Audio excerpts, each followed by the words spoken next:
So for this morning,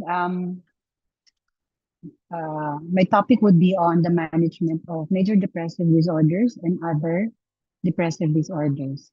Next slide, please. And in this lecture, the objectives are for you to see the different depressive disorder and for you to understand the scientific principles and mechanisms of the underlying psychopharmacological medications used in treating patients with depressive disorder and interplay between psychological concepts of depressive disorders and medication strategies and the application of the medications and other techniques in managing depressive disorders. So next please. All right. All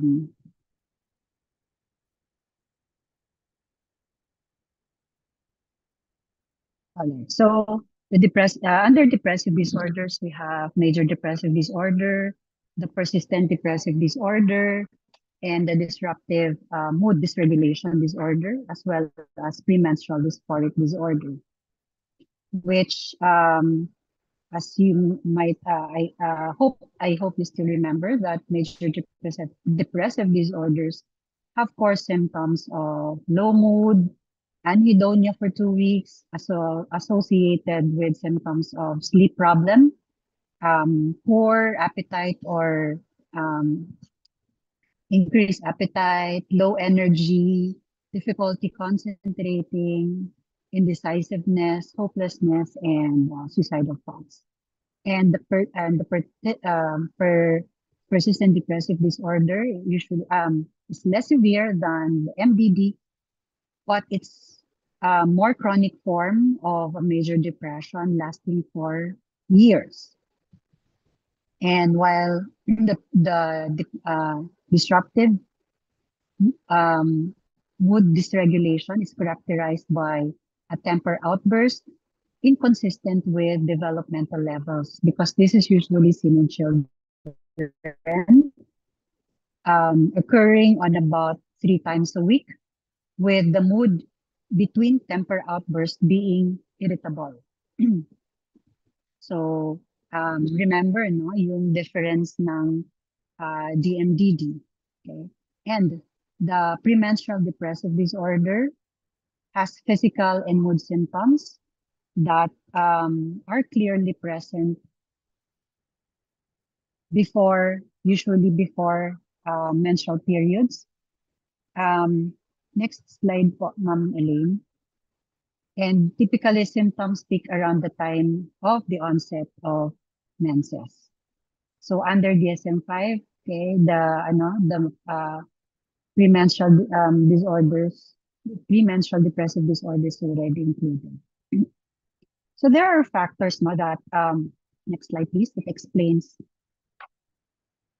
the development of depression. Ma'am Elaine, next slide please. One is a genetic factor, which seen among twins, no? Especially for those monozygotic twins, they have um, high prevalence of uh, developing depressive symptoms if it's a monozygotic twin.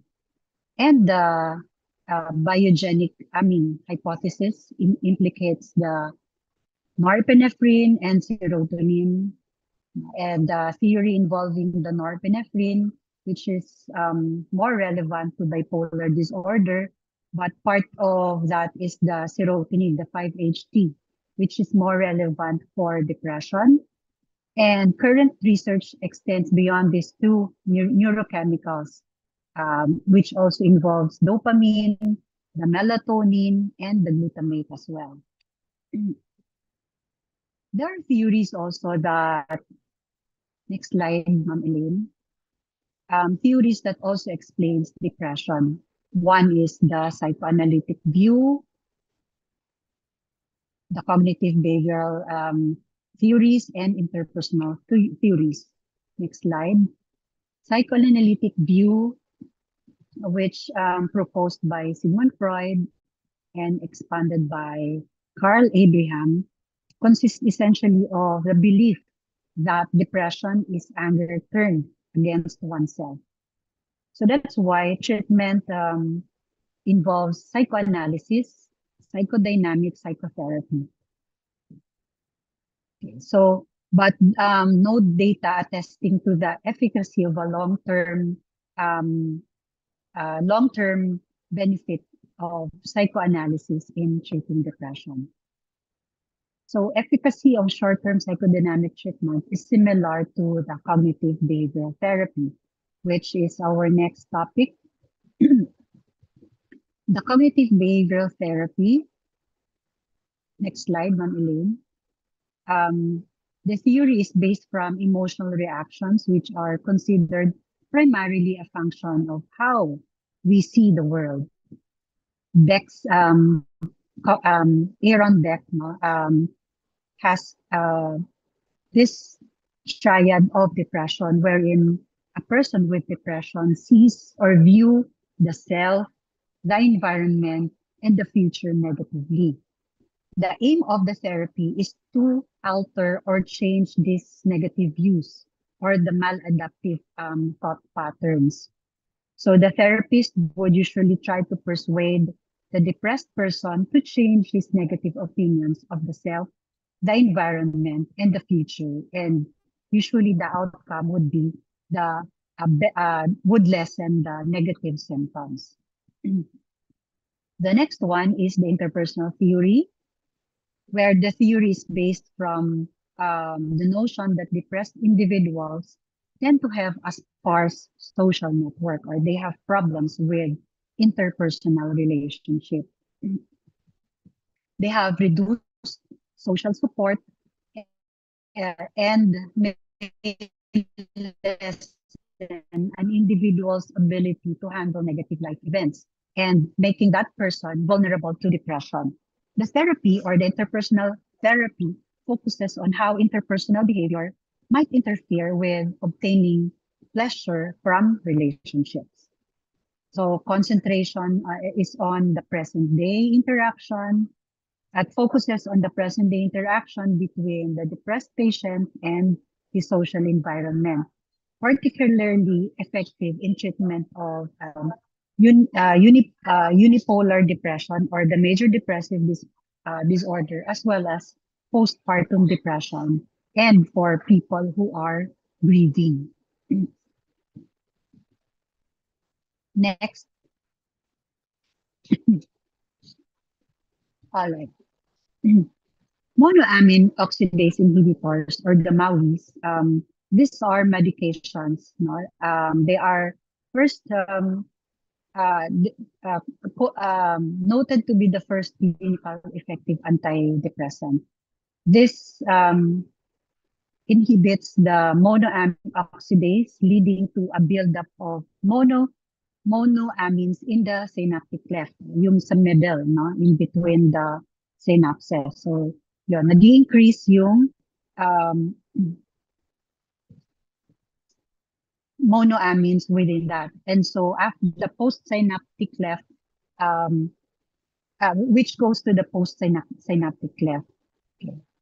So, the adverse effect of the MAOIs is the increase in norepinephrine, especially for those taking high tyramine diet, no? So that which can be a challenge.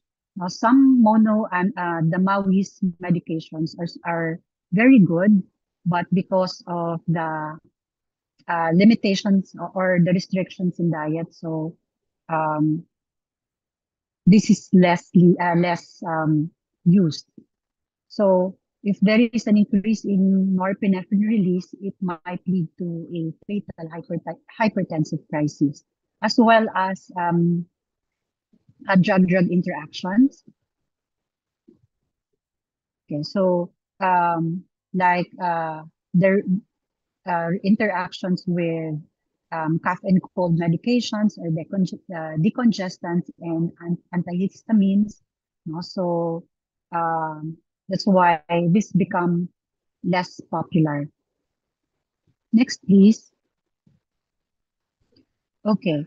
Tricyclic antidepressants. So I'll be covering only the common antidepressants used here in the Philippines.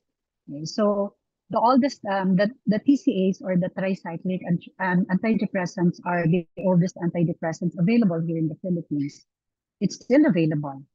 It works by inhibiting the reuptake pumps for norepinephrine and serotonin. So it allows the flow. That's why it's so named um, because their chemical structures contain three rings. But the adverse effects that can be experienced by patients taking TCAs are sedation, weight gain, and postural hypotension. And for in fatal doses, it may cause seizure, cardiac arrhythmias, and coma. Examples of TCAs are imipramine and amitriptyline. Next, please. Next type of antidepressants are the NASA or the noradrenergic and specific serotonergic antidepressant. Example, popular one is mirtazapine, which blocks the presynaptic L2. If you will look into the picture, no, sa middle, no, that's mirtazapine. So it blocks the presynaptic alpha 2 receptor. Okay, all right. To which also allows norepinephrine. Okay, so as well as it's a serotonergic heteroreceptors. Okay, and but adverse effects that can be experienced are weight gain, drowsiness, constipation, and dry mouth. Compared to the selective serotonin reuptake inhibitor, it is less likely to cause nausea and sexual dysfunction. So sexual dysfunction is a common problem now in SSRIs. So this is a good alternative for those people with experiencing sexual dysfunction or difficulty sleeping. Next, please. Okay. The selective serotonin reuptake inhibitors currently the first line of choice due to its efficacy and safety. The mechanism of action is on being selective and potent inhibition of serotonin and serotonin reuptake transporter. It's indicated for depressive disorders such as DMDD and the PMDD. But the most common side effects would include GIT distress, sexual dysfunction, and overdose would usually not be fatal. Examples of SSRIs are fluoxetine, also a very an old um, antidepressants, no? Sertraline, paroxetine, escitalopram, uh, and fluvoxamine. Okay. SSRI. So I'm putting more emphasis on SSRIs because it's very common, absorbed well after oral administration, and for sertraline. Okay, it's even better if taken with food. SSRIs, all of SSRIs are metabolized in the liver, and they differ in their half-lives. For example, fluoxetine, it's the longest medication, the longest half-life antidepressants, which is about 4 to 6 days. So, uh, so therapeutic effect is through reuptake inhibition. But The SSRIs recording has stopped. but the SSI the SSRI This meeting is being recorded. may lengthen the QT interval.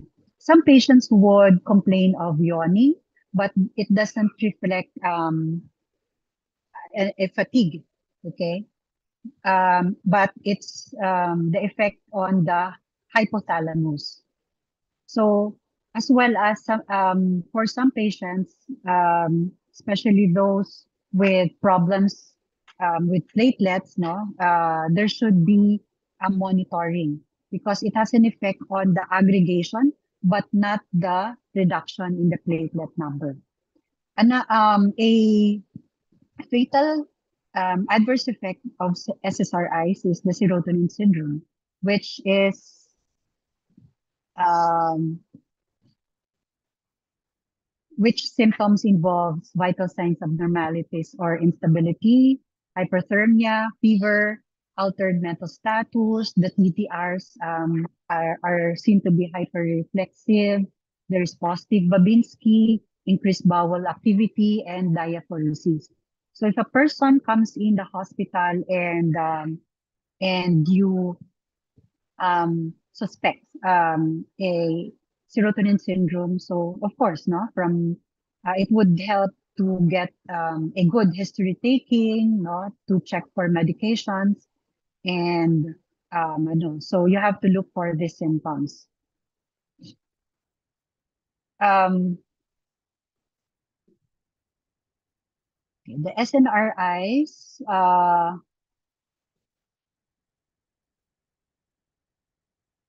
SNRIs, okay.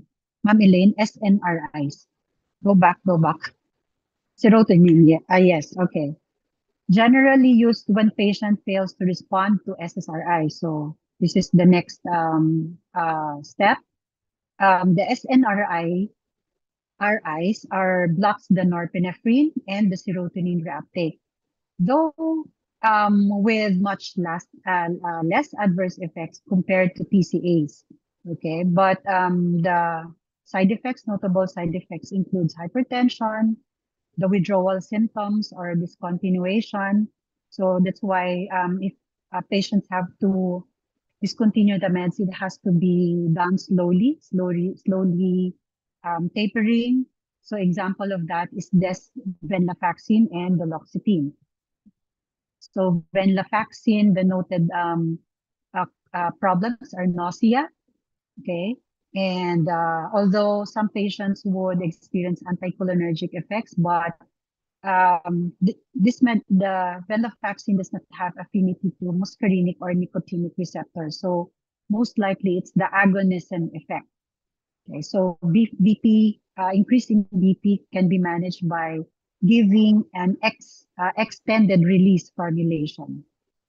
Duloxetine, another medication is duloxetine, first approved for neuropathic pain associated with diabetes. But for patients taking this medication, there should be a close monitoring for the HbA1c because it can increase the blood sugar as well as the hemoglobin A1c. Nausea is also common side effects. So here is the antidepressant, no? Other antidepressants, their target doses and the maximum doses allowed. Okay. Next, please. Okay. So there is another medication, and this is a new medication now with a multimodal effect, the vortioxetine. Okay, you see in the middle yung name niya. It is hypothesized that vortioxetine works via blocking the serotonin uptake.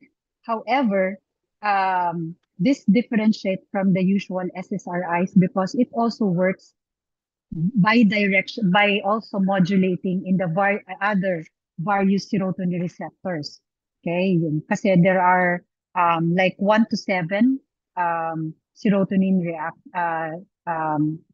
receptors. Okay, so it's an agonist on the 5-HT1A, the pink one, on the presynaptic, while it's also while it accelerates the depressant effects, it also blocks the others. Okay, so this molecule is an antagonist, agonist, and a partial agonist. That's why it is called a multimodal effect. But this medication is known to cause abnormal bleeding. So drugs that affect the homeostasis should be used with caution. So it's a very good medication, but there is a danger when taking other medications, no, for other medical conditions. So beyond monoamines, we have agomelatine.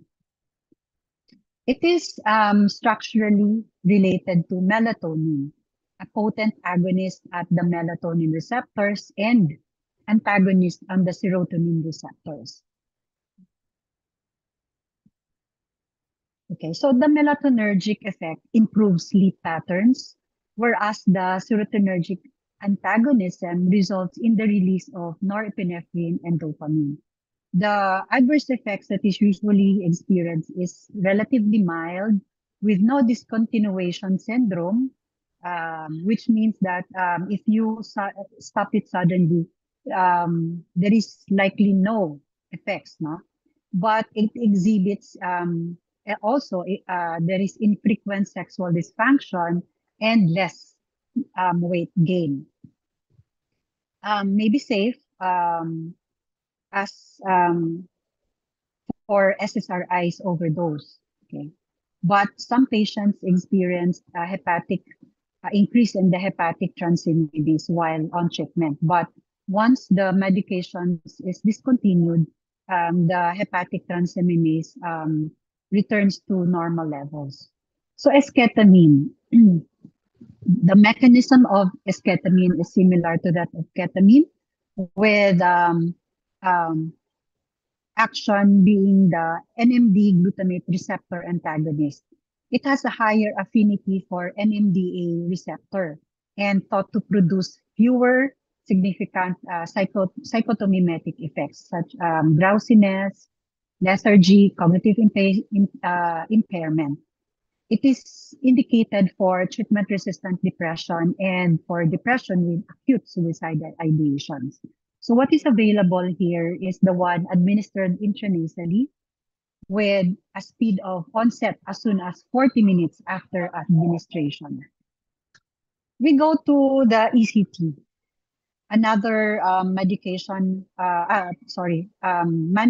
of part of the management for depression.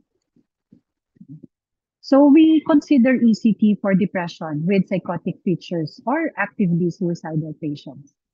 ECT, please, ECT. Next. Next. Next, please. And also for depression with treatment refractory conditions. So, or depression, which was previously treated with ECT with good results, and depressions with, in whom medications are contraindicated, like for pregnant women, elderly, or those debilitated. And there are studies also that uses ECT for treatment-resistant bipolar disorders and schizophrenia with medications, pharmacologic failure. There is actually no absolute contraindications for ECT. But if there are conditions such as space-occupying brain lesions or high risk for cerebral bleeding like stroke, aneurysm, or recent myocardial infarction, ECT is not recommended. Okay, it has a low mortality rate. Okay, but the observed adverse effects are memory loss and headache. Next, please. So the advantages is that it has a rapid effect, increased efficacy compared to medication, administration in cases where it is impractical not to wait for antidepressant response. But disadvantages would include the need for extensive hospital staff and equipment, the risk for confusion, memory loss, and patients undergo anesthesia regimen.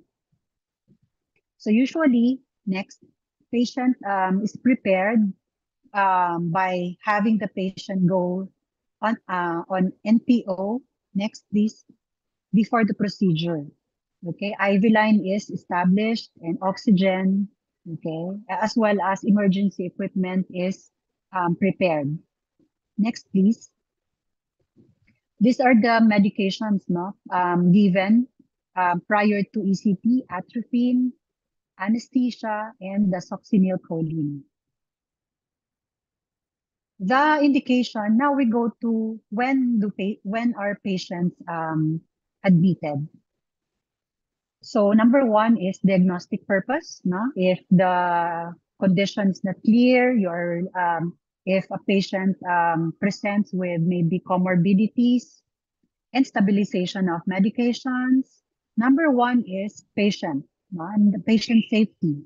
Okay, that's very important, especially for patients who are suicidal or homicidal. If patient presents with an inappropriate and disorganized behavior, and there is the patient has no ability to take care of themselves. Next, starting a psychotropic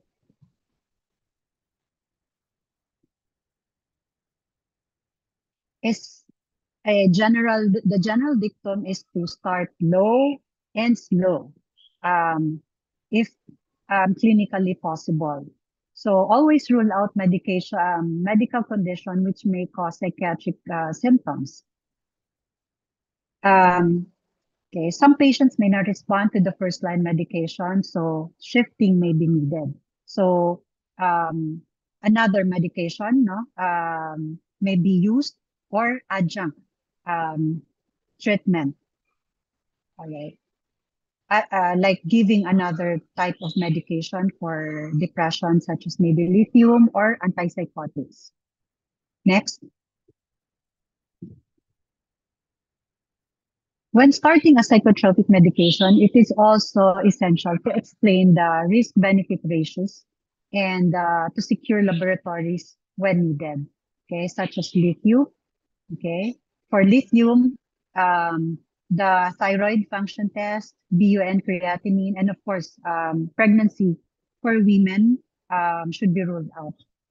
A typical antipsychotics, if a patient will be started on those type of medications, lipid profile or FBS should be required. A good understanding of the drug's medication of action, the side effect profiles, and the disease process are essential to rational psychopharmacology. Next. All right. Okay. So thank you. Thank you very much. If you have questions, please.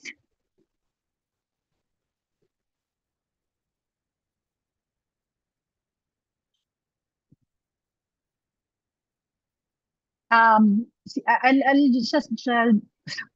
I'll just open the discussion board in Canvas, no. So if you have questions, all right. So thank you.